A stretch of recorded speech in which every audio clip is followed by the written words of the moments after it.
नमस्कार, स्वागत है आप सभी का। मैं हूं आपके साथ साहिबा सिंह। खबर की शुरुआत करेंगे। विभिन्न मामलों के तफ्तीश में आज तिरहुत प्रक्षेत्र के आईजी शिवदीप लांडे सीतामढ़ी पहुंचे। उन्होंने पत्रकारों से बातचीत करते हुए कहा कि सीतामढ़ी में भीड़ तंत्र को हावी होने नहीं दिया जाएगा। यहां हर हाल में कानून का राज चलेगा। उन्होंने कहा कि जिले में कई जगह छिटपुट घटनाएं सरस्वती पूजा के मूर्ति विसर्जन के दौरान हुआ। सभी घटनाओं पर विशेष नजर रखते हुए सीतामढ़ी एसपी मनोज तिवारी और एसडीपीओ सदर ने शांतिपूर्ण वातावरण में विसर्जन करवाया, लेकिन बाद में जिन लोगों ने भी भीड़ की शक्ल में हालत को बिगाड़ने की कोशिश की, उन लोगों पर नेम्ड एफआईआर किया गया है। ऐसी भी जानकारी मिली है कि लोग महिलाओं को आगे करके हालात को बिगाड़ने की कोशिश कर रहे थे।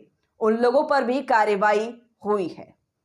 क्या आदेश है, चुनौतियां क्या क्या आप कहेंगे उनको? नहीं, भीड़ तंत्र के लिए तो मेरे लिए तो जो पर्दे के पीछे के जो लोग हैं जो इस भीड़ तंत्र को उकसा रहे हैं वही सबसे मायने रखते हैं। और इसीलिए मैं आया था कि इसके पीछे कौन है करके, तो उसके नाम भी अभी सामने आएंगे और उसी के खिलाफ स्पेशली यहाँ की पुलिस कार्रवाई करेगी। क्यों नहीं ऐसे लोगों का हर प्रखंडों से, पंचायतों से एक लिस्ट बनाया जाए जो लोग हमेशा इस तरह का काम करते हैं?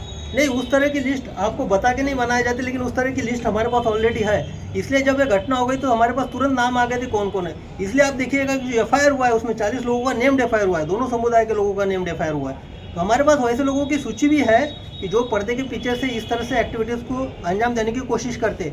लेकिन जब हमारे सामने घटनात्मक स्थिति नहीं आती तब तक इस बारे में हम कुछ कर नहीं सकते। अब घटनात्मक जो उकसाने की स्थिति आ गई हमारे सामने है कि उसमें कार्रवाई होगी।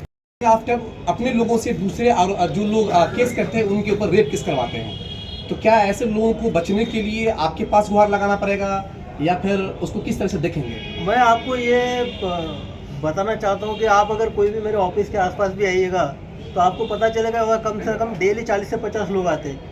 और 40 से 50 लोग आते हैं, वो उसी तरह के मोस्टली कंप्लेंट रहते हैं कि जिसको गलत तरीके से गलत कांड में फंसाया गया है।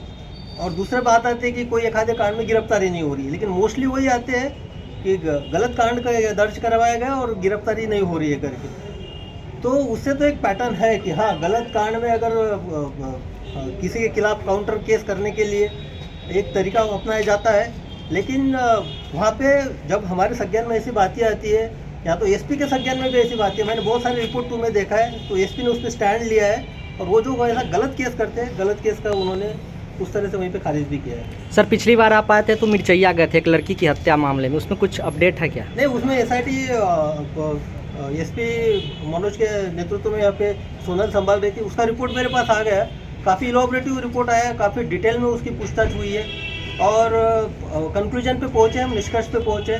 अभी मेरा ड्राफ्टिंग चल रहा है, ये अभी सरस्वती पूजा की वजह से थोड़ा रुक गया था, तो ड्राफ्टिंग करने के बाद मैं खुद आऊँगा, 2-3 दिन के बाद यहाँ आऊँगा और उसमें रिजल्ट जो है मैं आपको बताऊँगा। उसमें सारी चीज़ें क्लियर हो चुकी है कि एग्जैक्टली उस घटना में हुआ क्या है।